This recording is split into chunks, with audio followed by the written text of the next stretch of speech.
কি অবস্থা সবার? আজকে নিয়ে আসছি বার্গার, এই মাত্র অর্ডার দিয়েছি। আমার এখানে এখন রাত বাজে হচ্ছে 11টা বেজে গেছে অলমোস্ট, মানে 15 মিনিট পরে হচ্ছে 11টা বাজবে। তো আজকে হচ্ছে বার্গার খাবো, এটা হচ্ছে চাইনিজ বার্গার। লেটস সি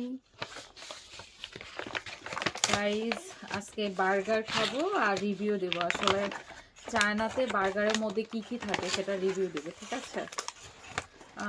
প্রথমে পেয়েছি হচ্ছে চিকেন, তারপরে হচ্ছে এটাতেও চিকেন, মানে ডাবল চিকেন দিয়েছে।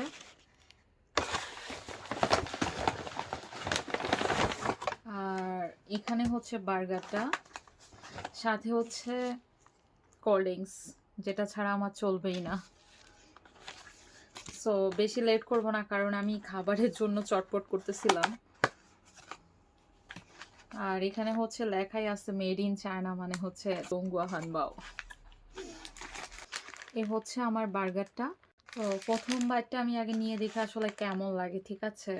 মানে বার্গারের যে সিক্রেট সেটা আজকে খুঁজে বের করব।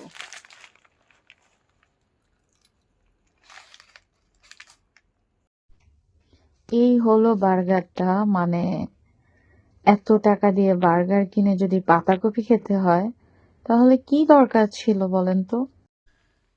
কিছু এটা হইল গাইস। 100 RMB দিয়ে আমি বার্গারটা পারচেস করেছি, সেখানে শুধুমাত্র পাতাকপি দিয়ে রাখছে ভিতরে। এখন কি বলবো আমি?